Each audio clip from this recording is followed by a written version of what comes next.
हाय, ये मेरी 50 स्टॉक्स की डीप डाइव की लास्ट वीडियो है, वीडियो नंबर 4, जिसमें कि मैं फाइंडिंग नंबर 6 जो कि मेरी लास्ट फाइंडिंग है उसको डिस्कस करूंगा, जो कि है around EMA alignment, moving average alignment. And अगर आपने मेरी प्रीवियस 5 फाइंडिंग्स नहीं देखी है तो मैं उसके लिंक डिस्क्रिप्शन में ऐड कर दूंगा, please have a look. So let's start on my finding number 6, which is on EMA alignment. And before we start, I am Abhishek Ravi. I document my swing trading learnings through a structured, data-driven mindset. So let's begin. चलो बात करते हैं last pattern की, pattern number 6, जो कि मैंने ये 50 stocks की डीप स्टडी में फाइंड किया। एंड जो लास्ट पैटर्न मैंने नोटिस किया वो था मूविंग एवरेज अलाइनमेंट।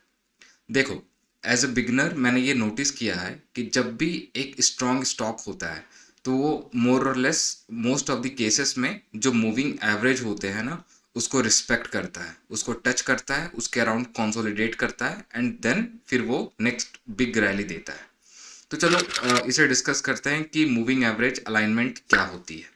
अगर आप मेरी स्क्रीन को देख पा रहे हो तो ये 50 स्टॉक्स है एंड हेयर ये वाला ईएमए ब्रिज।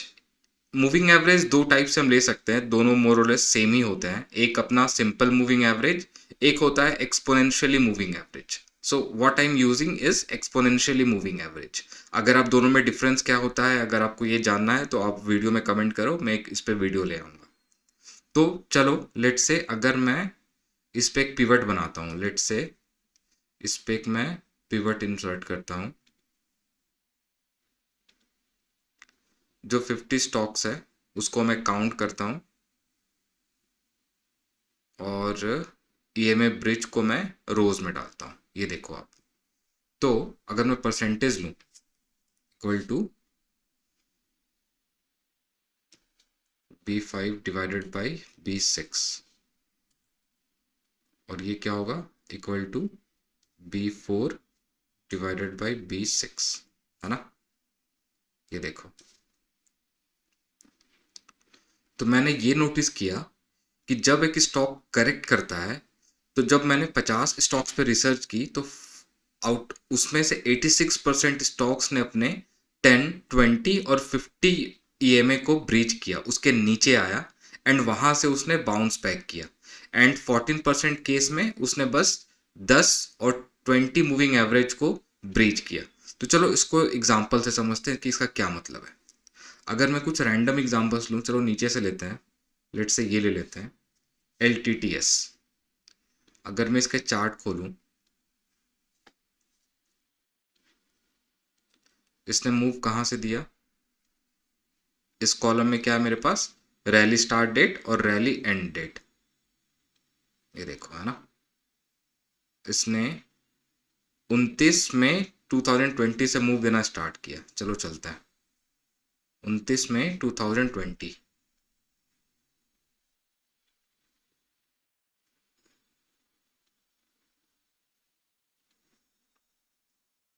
काइंड ऑफ ये वाला, है ना।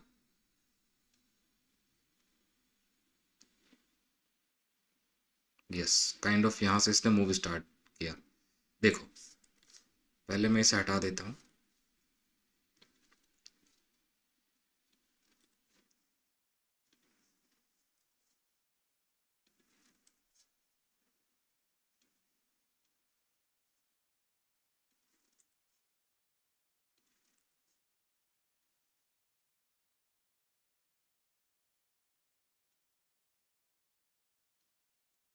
ये देखो, यहाँ पे क्या हो रहा है। हाँ, मैं ये बता देता हूँ, ये 3 कलर्स मैंने अलग अलग लगा रखे हैं। तो जो 10 मूविंग एवरेज है वो ब्लू लाइन है, अगर आप देख पा रहे हो ये ब्लू लाइन 10 मूविंग एवरेज है। 20 वाली येलो है और 50 वाली पर्पल लाइन है। 5 मैंने लगा के रखा है बट इसका मैं ज़्यादा यूज़ करता नहीं हूँ तो इसको अभी के लिए हम हाइड कर देते हैं। चलो दिस वन, है ना, इस पे बात करते हैं। तो यहाँ पे क्या हुआ, यहाँ पे स्टॉक ने पहले एक इनिशियल रैली दी। इनिशियल रैली देने से क्या होता है कि स्टॉक अप ट्रेंड में आ गई 66% मूव देने के बाद, राइट, क्योंकि उससे पहले डाउन ट्रेंड में थी। अब ये अप ट्रेंड में आ गई है अब स्टॉक 60% 66% ऊपर गई, रिटेल ट्रेडर्स इसको सेल करेंगे जिससे प्राइस करेक्ट होती है, राइट, एंड अगेन फिर वो नेक्स्ट मूव देती है। तो यहाँ पे देखो, ये जब प्राइस करेक्शन आई, इसमें कितनी प्राइस करेक्शन आई, ये देखो, kind of highest point two lowest point 14% है ना। यहाँ पे देखो, जब ये प्राइस करेक्ट किया तो इसने 10 को भी ब्रीच किया, 10 के भी नीचे गया, ये 20 के भी नीचे गया, और इसने 50 को भी ब्रीच किया। और जब ये 50 को ब्रीच किया तो अगेन यहाँ से ये बाउंस बैक कर रहा है, देखो है ना। यहाँ पे नीचे कट किया, एक बड़ी ग्रीन कैंडल आई, फिर ब्रीच किया, फिर ग्रीन कैंडल आई, फिर ब्रीच किया, एंड अल्टीमेटली इसने मूव दिया। तो ये एक साइन होता है स्ट्रॉन्ग स्टॉक का, कि वो जब प्राइस करेक्शन होता है, एक डिसेंट प्राइस करेक्शन होता है, एंड वो अपने ईएमएस को, अपने मूविंग एवरेज को रिस्पेक्ट करता है, जो कि हम यहाँ पे देख पा रहे हैं, है ना। चलो और एक और एग्जांपल लेते हैं, स्टार ले लेते हैं, चलो।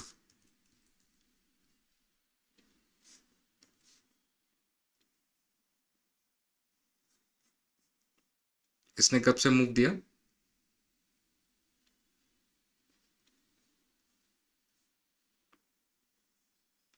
इनिशियल रैली 29 मार्च 23 से 25 सितंबर 23 तक, 29 मार्च 23, इधर ये वाली है ना, ये देखो।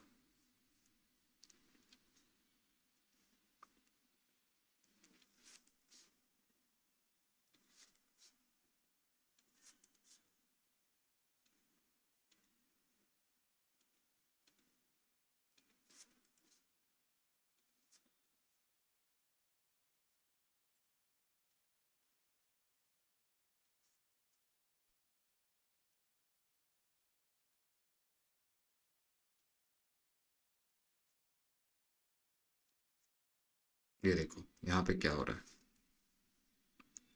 इनिशियली ये स्टॉक डाउन ट्रेंड में था, आप देख सकते हो कितना बड़ा ये डाउन ट्रेंड था। उसके बाद इसने, इसे भी मैं हटा देता हूँ, चलो, इसने एक मूव दिया। मूव कैसे चेक करते हैं, lowest point two highest point ले लो, यहाँ से यहाँ तक, राइट, दिस वन। 100% के अराउंड मूव दिया इसने, काफ़ी बड़ी है। तो स्टॉक भागा, अब स्टॉक थकेगा भी, सेलर्स इसे सेल भी करेंगे, जिससे प्राइस करेक्शन होती है ना। अब देखो, पहले तो हम ये बात करते हैं कि इसमें प्राइस करेक्शन कितना हुआ। इसने 14%, अगेन 14% का करेक्शन दिया, कोई बड़ा करेक्शन नहीं आया। इसका क्या मतलब है कि बड़े प्लेयर्स इसे अभी भी होल्ड कर रहे हैं, बस जो रिटेल प्लेयर्स है और जो बिगिनर्स है वो इसे सेल कर रहे हैं, इसलिए कोई बहुत बड़ा करेक्शन नहीं आया। 14% का करेक्शन आया जब इसने 105% का मूव दिया। अब यहाँ पे देखो, जब ये करेक्शन आया तो इसने 10 को क्रॉस किया, जो ब्लू लाइन है ये 10 ईएमए है, येलो वाली 20 है, इसने इसको भी क्रॉस किया, और पर्पल जो 50 डे मूविंग एवरेज है इसको भी क्रॉस किया, है ना। इसको क्रॉस करता है, ऊपर की तरफ भागता है, जैसे यहाँ पे क्रॉस किया, एक ग्रीन कैंडल आया, वापस से क्रॉस किया, ऊपर की तरफ भागा, एंड अल्टीमेटली यहाँ से मूव दिया। तो कहने का ये मतलब है कि जब भी एक स्टॉक करेक्ट करती है, और अगर वो पावरफुल स्टॉक है, तो वो अपने मूविंग एवरेज को रिस्पेक्ट करती है। करेक्शन के टाइम वो अपने, आप ये चेक कर सकते हो कि मूविंग एवरेज के अराउंड वो कैसा प्ले अराउंड कर रहा है, क्या वो मूविंग एवरेज के अराउंड बेस बना रहा है, उसे टच करके ऊपर की तरफ जाने की कोशिश कर रहा है। अगर वो ऐसा हो रहा है तो ये एक साइन होता है एक अच्छे स्टॉक की, एक गुड स्टॉक की, हाँ, कि वो नेक्स्ट मूव के लिए तैयार हो रहा है, क्योंकि वो अपने मूविंग एवरेज को रिस्पेक्ट कर रहा है, वॉल्यूम ड्राई अप हो रही है, एंड हाइयर लोज बना रहा है, राइट।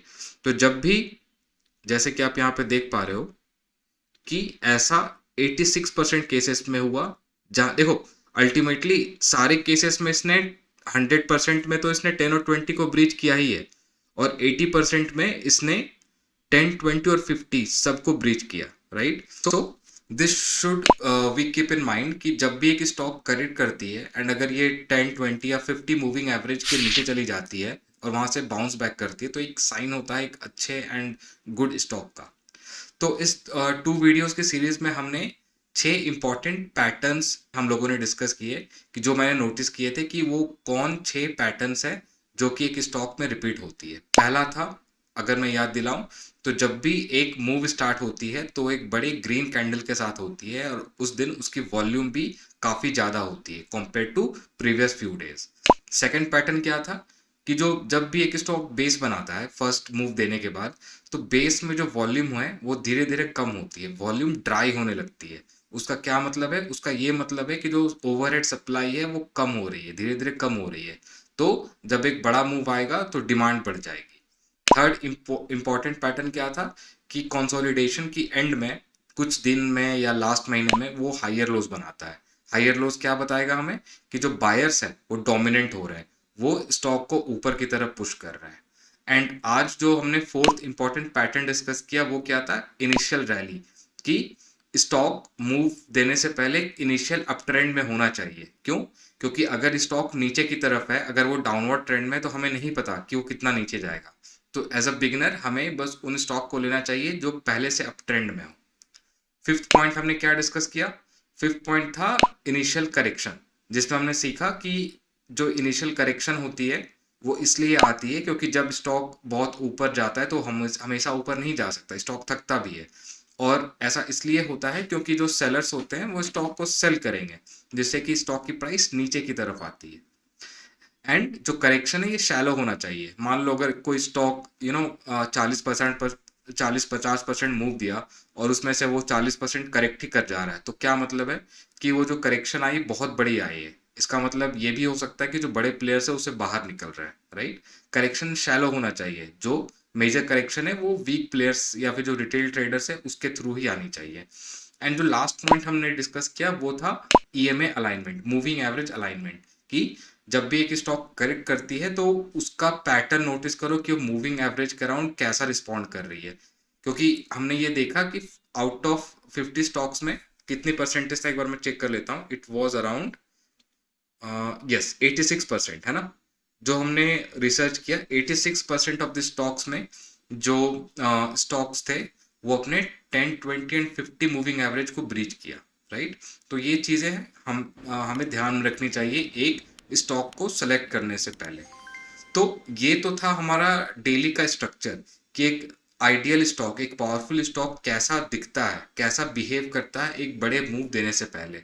बट हमें कैसी एंट्री लेनी चाहिए, कहाँ पे एंट्री लेनी चाहिए, हमारे स्टॉप लॉस कहाँ होना चाहिए, ये हम नेक्स्ट वीडियो में सीखेंगे। जिसमें मैं जो एंट्री मेथड फॉलो करता हूँ मार्क मिनरविनी की वोलेटिलिटी कॉन्ट्रैक्शन पैटर्न, उसको समझेंगे। और ये चेक करेंगे कि ये जो 50 स्टॉक्स थे उसमें से कितने स्टॉक्स पे हमें वॉलेटिलिटी कॉन्ट्रैक्शन पैटर्न के थ्रू एंट्री मिली या नहीं मिली। एंड अगर आपको मेरी ये जो रिसर्च मटेरियल ये चाहिए तो आप प्लीज़ वीडियो पे कमेंट कर दो, मैं इसको अपने ड्राइव पे अपलोड करके इसके लिंक मैं डिस्क्रिप्शन में ऐड कर दूंगा।